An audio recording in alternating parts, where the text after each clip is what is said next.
자, 이어서 세 번째 질문입니다. 예수님께서 우리에게 생명을 주시고 풍성한 삶을 누리게 하셨는데, 그런데 풍성한 삶을 살지 못하는 성도들이 많아요. 그래서 그 이유가 무엇인지를 이제 묻고 있는 겁니다.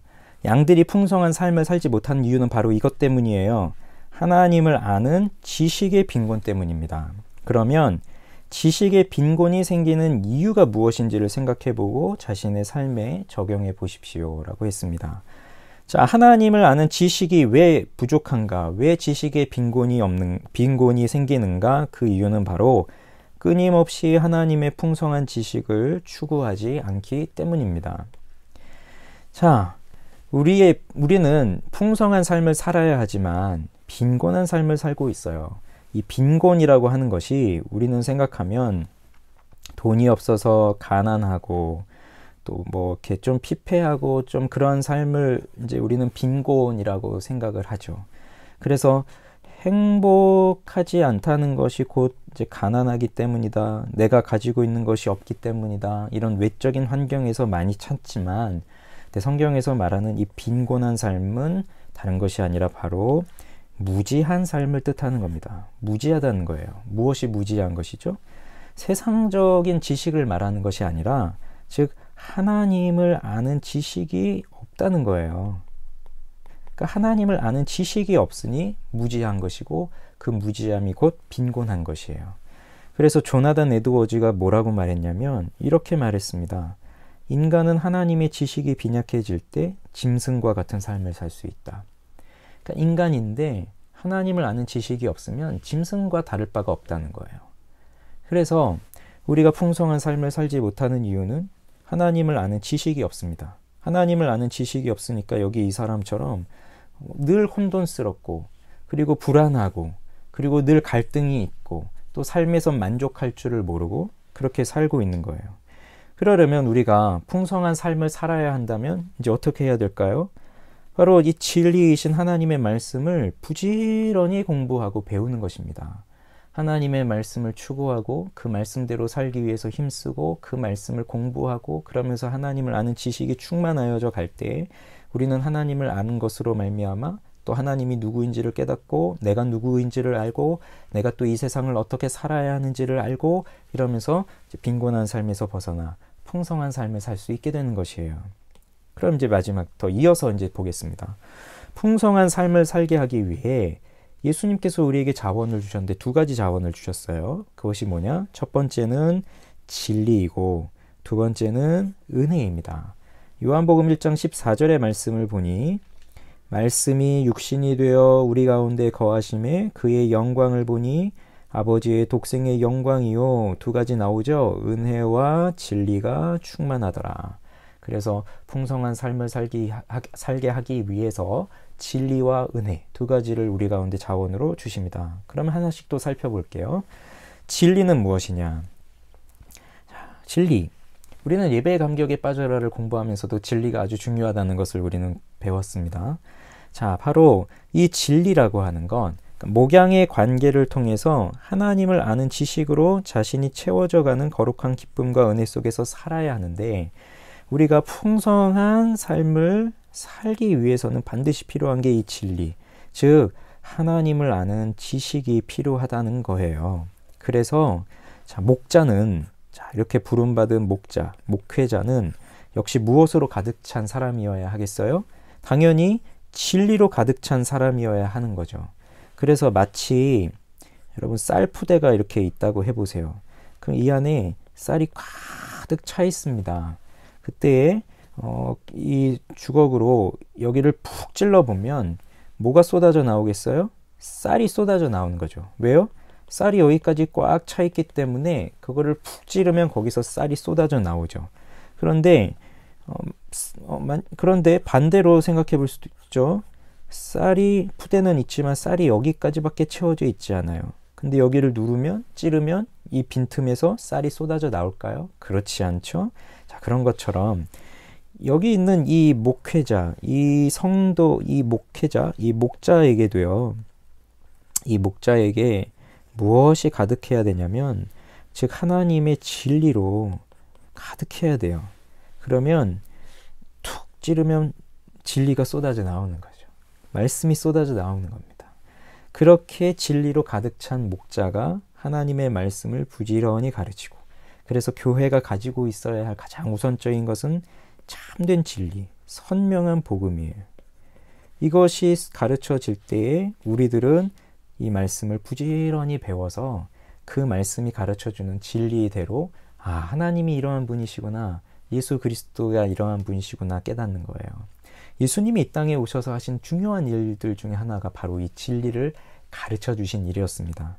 그래서 구약시대에 비록 율법이 하나님의 백성들에게 주어져 있었지만 이 율법을 통해서 하나님이 누구이신가 하는 것을 아는 것인데, 그런데 예수님께서 오셔서 진리를 가르쳐 주심으로 더 확실하게 예수 그리스도가 누구이시며 하나님이 누구이신지를 가르쳐 주시는 그 진리를 가르쳐 주셨어요.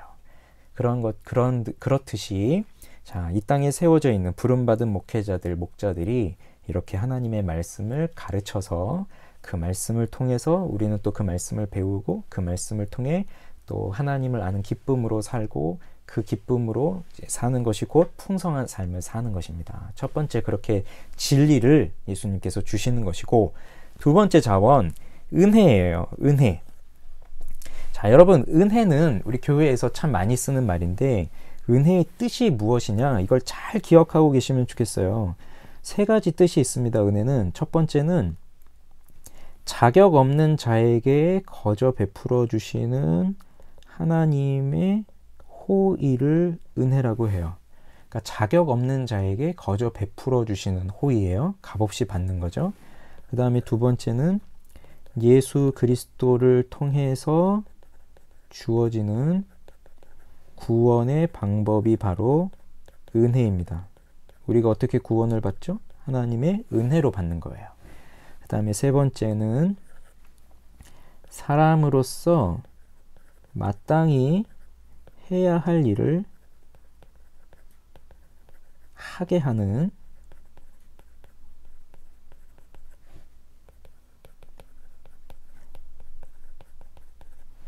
하나님의 사랑의 감화, 이게 은혜입니다.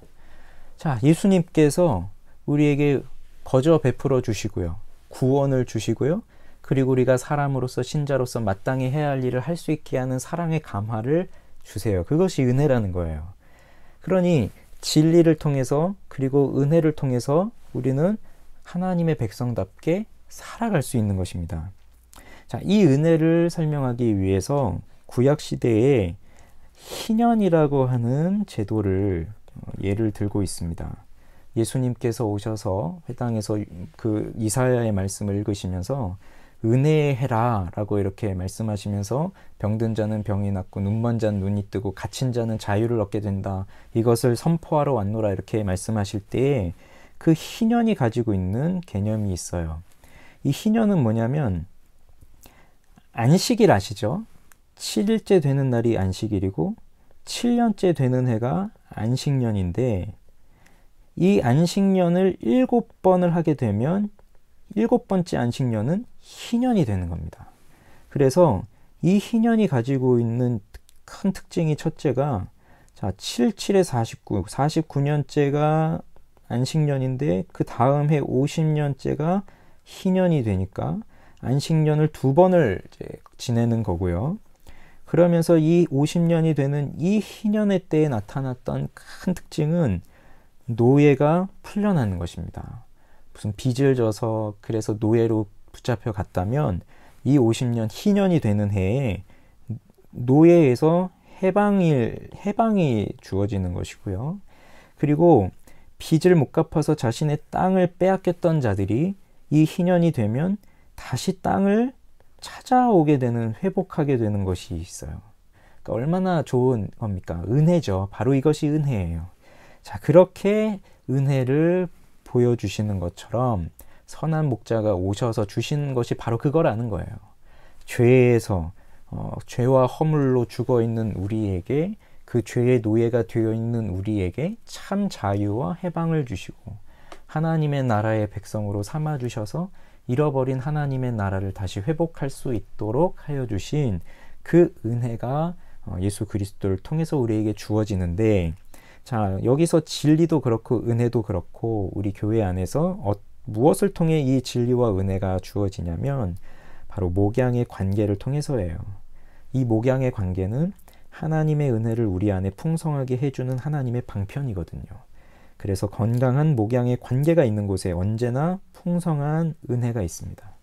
그러니 목양의 관계는 선택 사항이 아니라 하나님께서 세우신 영혼 돌봄의 원리이고요.